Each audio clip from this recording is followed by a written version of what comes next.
코로나19 발생 이후 2년 1개월 만에 일상 회복의 첫걸음이 시작됐습니다. 한 달째 감소세가 뚜렷하고 우려했던 위중증 환자와 사망자 숫자가 감소세로 접어들었습니다. 사회적 거리 두기를 이 조치를 과감하게 해제하고자 합니다.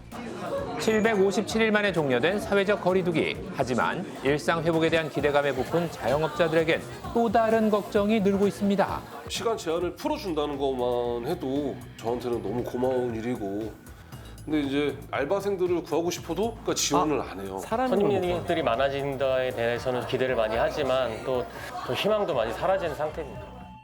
직원 구하기가 하늘의 별 따기보다 어렵다는 자영업자들의 목소리. 그 원인은 무엇인지 이슈 추적에서 취재했습니다.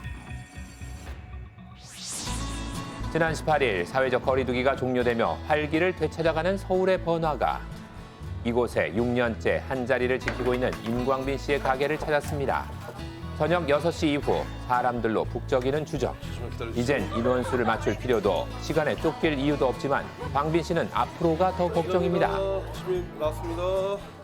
주말에는 6명에서 7명 일을 해야 되는데 일할 사람이 없어가지고 거리해제 될 거 대비해서 2달 전부터 구인구직을 하고 있었는데 지금 한 명도 못 구했어요. 코로나 때문에 직원 수를 확 줄였는데 이젠 일하겠다는 사람이 없는 상황이라는 겁니다. 지금 계속 올리기 시작한 거는 한 1년 넘었죠. 진짜 전화 한 통 올까 말까 할 정도인데 앞으로 진짜 저희가 어떻게 이거를 견뎌서 버텨야 될지 모르겠고 참 걱정이 많이 됩니다. 새벽까지 장사하고 싶어도 걱정이 앞서는 건 광빈 씨의 가게뿐만이 아닙니다. 실례합니다. 파인샵에 돌려드릴게요. 네 분이시. 힘드시겠네요. 혼자 다 해야 되나요? 음식 조리부터 서빙까지 홀로 일해야 하는 상황. 이거 쉽지 않을 것 같은데. 네, 너무 안 구해져요. 아무도 지원도 안 하고. 도대체 시급을 얼마까지 올려줘야지 사람들이 지원을 할지 모르겠습니다. 그냥 혼자 하고 있습니다. 아르바이트 모집 공고를 해도 지원자가 없어 시급도 올려봤지만 결과는 달라지지 않았습니다. 너무 안 구해져가지고 저번 달에는 시급을 올렸어요. 근데도 마찬가지더라고요. 정말 한 손가락에 꼽습니다. 여의주 씨는 시급을 13,000원까지 올려봤지만 결국 일할 직원을 구하지 못했습니다. 게다가 사회적 거리두기가 종료되기 전부터 장기간 함께 일할 직원을 구하는 글은 거리 곳곳에서 발견할 수 있었는데요. 구인구직 사이트에 가게 직원과 장기 아르바이트생을 구하는 공고가 부쩍 늘었고 코로나19 이전과 비교했을 때 1분기 구인 공고는 243만 건으로 69%나 증가했습니다. 장기로 일하는 직원을 구하는 글은 늘어나고 있지만 최저임금보다 높은 시급을 제시해도 사람 구하기가 하늘의 별 따기인 현실.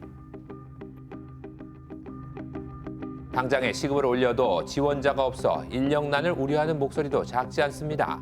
왜 이런 현상이 벌어진 걸까요? 시민들의 생각을 들어봤습니다. 이제는 단기 알바를 주로 선호를 하는 편이에요.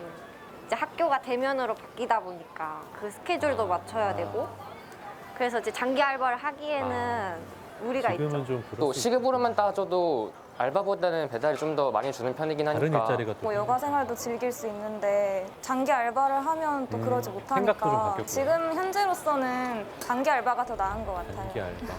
장기간 일하는 대신 초단기 일자리를 선호하는 배경엔 코로나19로 비대면 시장이 커지면서 음식 배달이나 택배 등의 일자리가 늘어났기 때문입니다. 그렇군요. 알바 같은 경우는 장사가 또 안 되다 보니까 코로나라서 내일부터 일을 못하게 될 것 같다. 갑자기 이제 원치 않게 일을 못하게 되는 경우가 생기거든요. 잘리거나. 배달 같은 경우는 수요가 계속 있으니까 일을 계속 할 수 있는 거죠.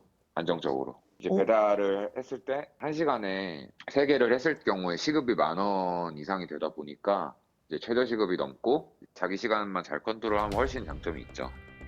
높은 시급과 효율성이 높은 초단기 일자리는 지난 3월 통계청의 고용 동향을 살펴보면 7.4% 급증했습니다. 이런 현상이 일어난 이유는 무엇일까요? 전문가는 코로나19로 변한 경제 구조를 주목합니다. 플랫폼 경제가 발달하면 우리가 일반 노동자들이 직장 가서 일하는 게 아니라 그 어떤 특정 시간만 일을 해도 되는 구조로 바뀌었고요.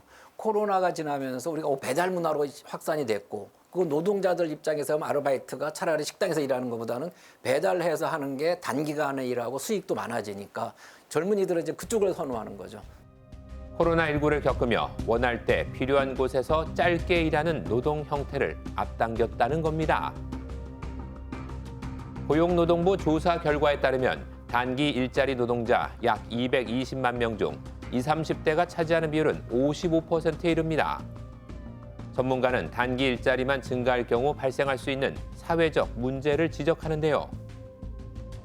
부정규직이 굉장히 많이 일어나죠. 왜냐하면 임금은 주지만은 동등한 노동자의 권리를 보장받지 못하는 경우도 많아서 불균등한 대우가 이제 많이 나타날 수가 있는 그런 단점이 있습니다. 단기 노동자를 위한 제도가 현저히 부족해 근로환경 개선 및 노동자의 권리를 보장받기 어렵기 때문입니다. 그렇다면 급변한 노동 환경에 따라 자영업자들의 인력난을 해결할 방법은 무엇일까요?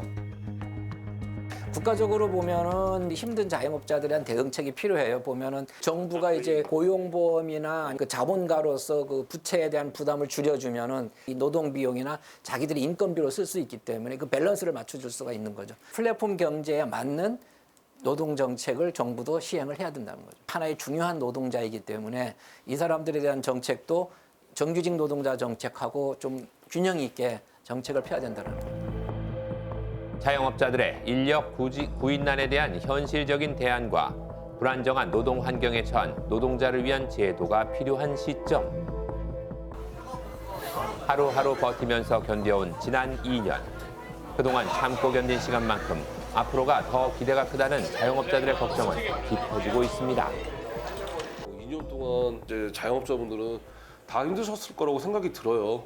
여태까지 뭐 힘들고 버티고 막 이랬지만 이 날만 기다렸던 것 같아요. 그래서 저는 좀 앞으로 좀 기대를 하고 있습니다. 손님들이 많아진다에 대해서는 기대는 하고 있는데 최대한 구해질 때까지는 버텨볼 생각입니다. 사회적 거리두기 종료 후 커지는 자영업자들의 인력난. 코로나19 이후에도 단기 일자리의 인기는 이어질 전망인데요. 실효성 있는 정책으로 이들의 일상이 회복되길 기대해 봅니다.